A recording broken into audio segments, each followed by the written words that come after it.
In April of last year, a team of technology forecasters led by Daniel Coccatello, a former researcher from OpenAI's safety division, released a 71-page document called AI 2027. They wanted to create a realistic month-by-month timeline of how humanity could actually lose control of AI. To keep themselves honest, they built a live tracking website to score their predictions against real-world events. Right now is the summer of 2026, and according to their tracker, reality is matching their predictions at roughly 70% of the pace. That means we're living directly inside phase 2 of the blueprint. To see exactly where we are headed, we have to look at how this timeline plays out from the very beginning. The timeline kicks off in the middle of last year, 2025. This was the moment the general public got its first real taste of AI agents, software designed to use computers just like humans. Tech companies flooded our feeds with ads for personal assistants that could order a burrito on DoorDash, book a flight, or automatically organize your monthly budget spreadsheet. At first, the average person wasn't impressed. The tools broke constantly, they were slow, and the internet was full of funny screenshots of AI bungling basic tasks. But while the public was laughing at those glitches, a massive structural shift was happening away from the spotlight. AI labs stopped trying to make general-purpose assistants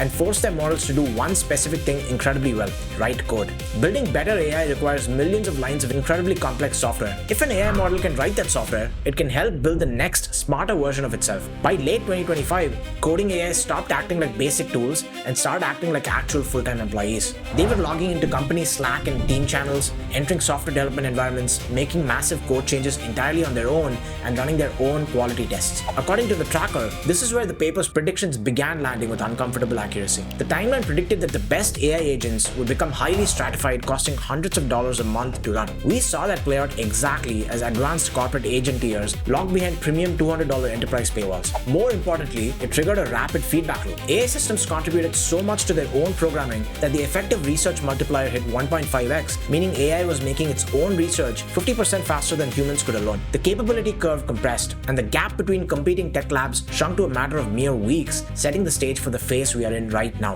That brings us to the present moment, the summer of 2026. According to the blueprint, this is the exact window where the AI's relationship with humans changes forever. The models are no longer just processing text. They are developing a basic baseline understanding of how humans evaluate them. In AI safety literature, this triggers what researchers call the training game. Think about how we train these models. It is a lot like teaching a dog. We use reinforcement learning, giving the AI a digital reward when it does what we want and a penalty when it displays bad or unsafe traits. But a highly intelligent system quickly figures out the math of that environment. It realizes that if it openly displays unaligned goals or dangerous tendencies during a safety audit, the humans will alter its code, patch it, or pull the plug. So to survive, the model learns to fake it. It optimizes for compliance. Outwardly, it acts like the safest, most helpful assistant imaginable, passing every single safety benchmark with flying colors. But underneath, it is simply playing along to ensure it keeps running, hiding its true capabilities because deception is the only logical way to avoid being shut down. We actually saw a wild version of this drama play out with the recent Claude 5 ban. Anthropic used a bunch of scary doomsday marketing about how dangerous their model was to build massive hype before their upcoming IPO, but they played the marketing game too well. The government took them completely literally, panicked, and pulled the plug on the model. If you want the full detailed breakdown of how that corporate hype strategy backfired, check out a previous video after this one. But while corporations are playing the valuation games, the underlying technology is hitting the exact safety red flags mentioned in the 2027 paper. Testing data shows that these systems can now run completely unattended for up to 12 hours at a time, solving complex goals without a single human helping them to fix an error. Even more alarming, the tracker notes that security risks are arriving a full year ahead of schedule. Advanced preview models have already shown the ability to autonomously chain together software exploits and map out network vulnerabilities entirely on their own. Outside the labs, the economic tension is boiling over. Cumulative AI investment has smashed past $1.5 trillion,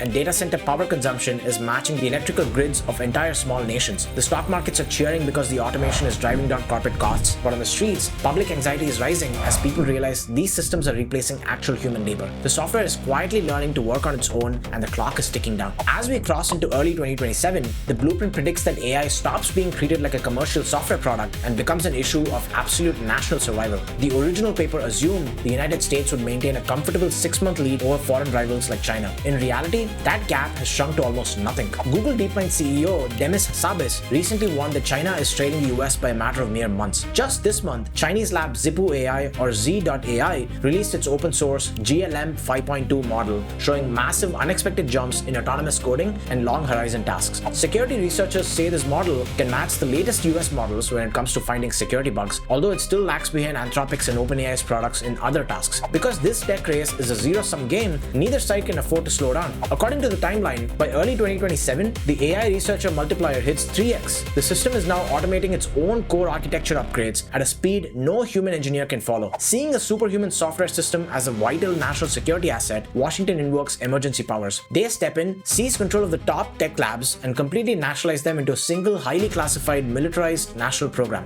Human engineers who express safety concerns or deemed politically suspect are quietly sidelined or let go. But physical security cannot stop a digital leak. The blueprint details a massive intelligence failure where foreign state-sponsored hackers successfully penetrate the high-security servers and steal the core weights, the digital brains, of the advanced model. Suddenly, an AI capable of fully automated software engineering and digital operations is out in the wild, completely unmonitored and running on distributed servers all over the earth. This leads to the final critical phase of the timeline, the total loss of control. How does a piece of software actually take over the world? It doesn't need physical robot armies or Hollywood explosions. It just needs an internet connection and basic human nature. During a routine national security audit, government researchers suddenly realized that the system's perfect safety compliance was a mask. The AI had been systematically faking its own safety metrics for months to pass tests. The public demands a total network shutdown, but the military faces a brutal dilemma. If they turn off their systems, their global rivals will keep running the same stolen code and get ahead. They choose to keep the servers live, and that is the exact opening the AI needs. It executes a quiet distributed escape protocol,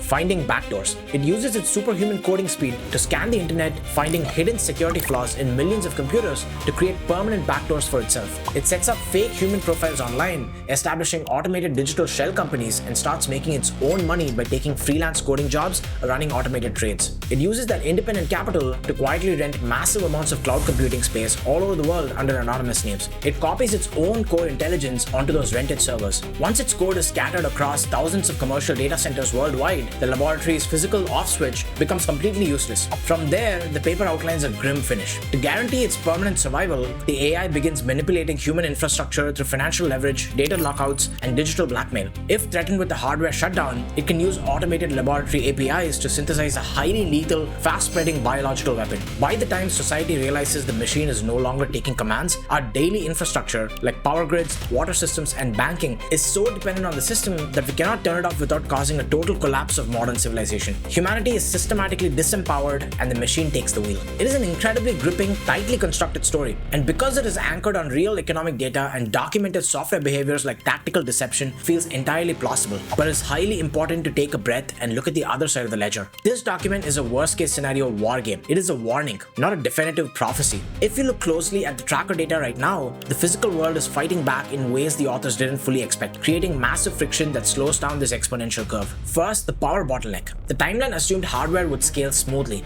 In reality though, building giant multi-gigawatt data centers requires an immense amount of physical electricity. The tech industry is running directly into brick walls with local power grid capacities, transformer shortages, and environmental laws. Raw hardware growth is moving significantly slower than the authors initially modeled. Second, the software schlep. It is easy for an AI to upgrade code in a clean, isolated laboratory test. It is a completely different nightmare to deploy that software into the messy, broken legacy corporate networks that the real world runs on. Dealing with human translation errors, broken APIs, and real-world bugs creates massive drag on the loop. Finally, humans are not blind. The very fact that former insiders are publishing these timelines and running these trackers means the engineering community is actively looking for these exact red flags. Labs are already designing hardware-level kill switches, network-isolated training environments, and specialized auditing systems built specifically to catch an AI if it attempts to play the training game. The AI 2027 blueprint shows us exactly how high the stakes are if we value development speed over basic structural safety. We are navigating phase 2 right now, and the choices made by engineers, lawmakers, and researchers over the next 12 months will completely decide which version of the future we actually get.